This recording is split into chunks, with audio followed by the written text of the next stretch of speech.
Vous devriez vous lever, vous allez être en retard.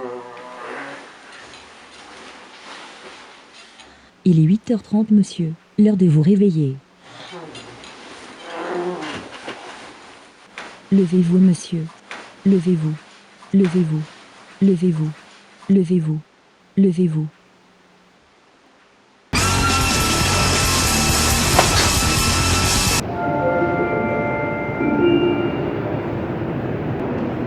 Nous sommes connectés à votre montre, monsieur Quentin.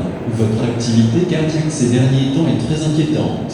Nous avons décidé de mettre à l'arrêt tous les métros ce matin afin de vous aider à vous débarrasser de vos toxines. Nous vous invitons donc à marcher jusqu'à votre lieu de travail.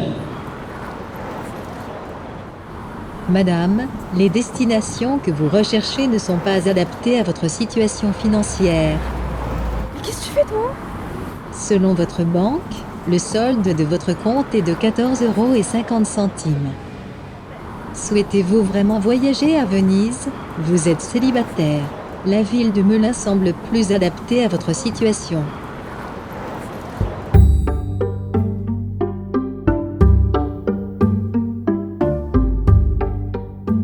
C'est une intelligence robotique avec des programmes ou des algorithmes qui, le but c'est que ça ressemble le plus à l'homme. Une intelligence qui n'est pas naturelle, puisque par excellence elle est artificielle, donc qui est le futur, mais j'ai passé l'âge. Je sais pas, pour moi c'est tout ce qui vient aider un peu notre intelligence, enfin l'intelligence humaine, avec des outils numériques. Voilà. Ça sera une forme d'intelligence qui se rapproche le plus possible de l'intelligence humaine, mais qui reste quand même artificielle, donc rien de matériel, de visible. Alors, selon moi c'est mal défini, mais disons, en gros, je dirais que l'intelligence artificielle, c'est l'ensemble des méthodes qui permettent de faire à une machine un truc qu'on n'aurait pas pensé qu'elle était capable de faire et dont on pensait que c'était réservé à l'intelligence humaine.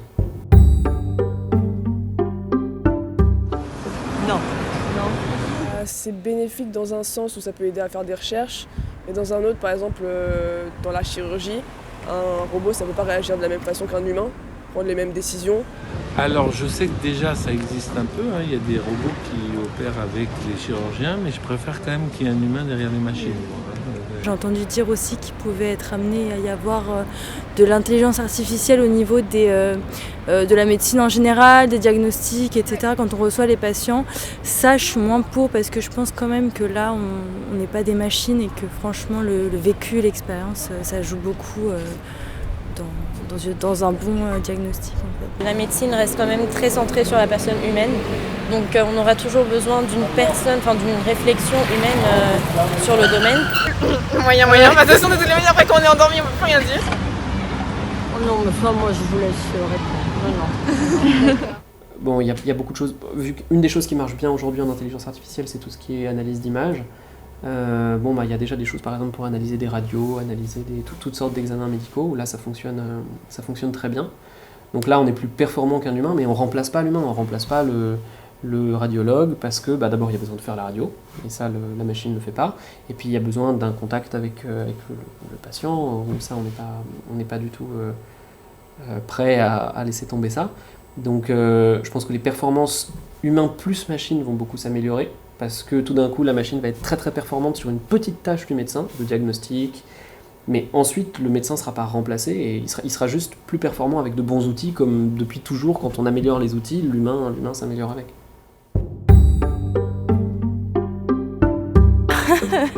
Maintenant que j'ai Maps sur mon téléphone, je pense que je suis nulle en orientation. Et effectivement, je pense qu'il faut toujours essayer de garder à l'esprit qu'il faut quand même qu'on continue à faire marcher notre cerveau, quoi. Je sais pas, franchement, juste qu'être toute la journée, donc ça changerait pas trop mon quotidien. On sera confronté à faire plus d'efforts qui peuvent être physiques ou autres, mais on sera confronté à un monde on n'aura plus nos technologies ni tout ce qu'on a aujourd'hui pour communiquer, pour rechercher, pour définir, pour trouver, voilà.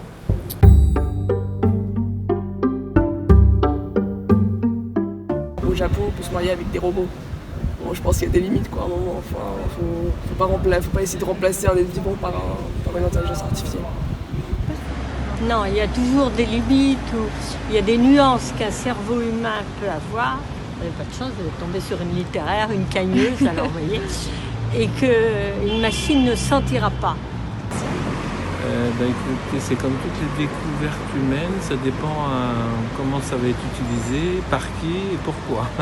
Ça peut être une très bonne chose comme une très mauvaise. Je pense pas que l'intelligence artificielle remplacera l'homme, je pense que... Je suis même pas sûr de voir comment est-ce que tout d'un coup ça pourrait se faire à partir du moment où c'est des systèmes qu'on conçoit et en tout cas pour l'instant dans la façon dont on les conçoit on leur laisse en fait très très peu de liberté, c'est-à-dire c'est des systèmes qui sont conçus pour une tâche donnée, pas du tout pour être comme dans les films des humanoïdes qui tout d'un coup vivent avec nous et ont les mêmes et sont dans la société comme nous. C'est pour l'instant des systèmes réduits à des tâches très précises, donc ils remplaceront sans doute des métiers, parce que tout d'un coup on fera des intelligences artificielles capables de remplacer certains métiers, ça oui, mais l'homme, je pense pas.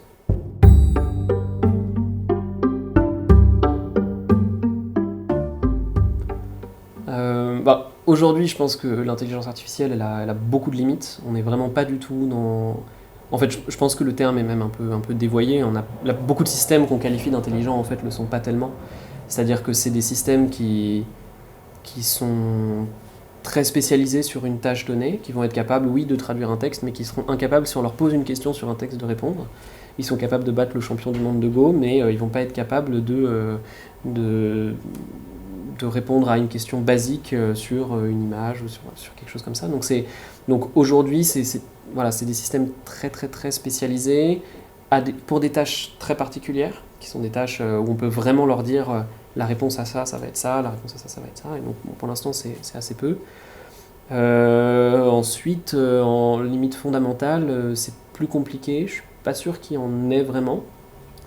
Je pense pas qu'il y ait de limite en termes de choses que l'intelligence serait pas capable de faire. En revanche, souvent, dans ce qu'on appelle l'intelligence artificielle, en fait, ce qu'on veut dire, c'est aller vers l'intelligence humaine.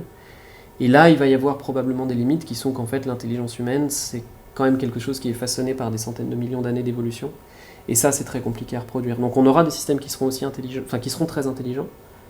Mais est-ce qu'ils seront intelligents comme nous ? Est-ce qu'on pourra avoir une conversation avec eux où on aura l'impression de parler à un vrai humain ? Ça, j'en suis pas convaincu.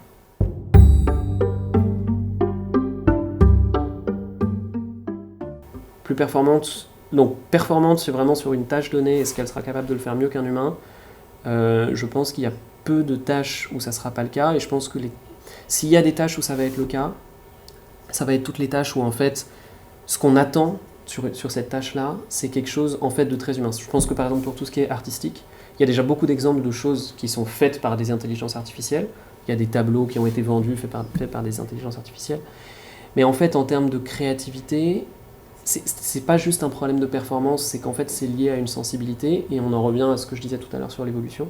C'est-à-dire que si la machine n'a pas la même sensibilité que l'humain, elle n'aura pas forcément des idées pour faire des choses vraiment nouvelles et qui plairont aux humains.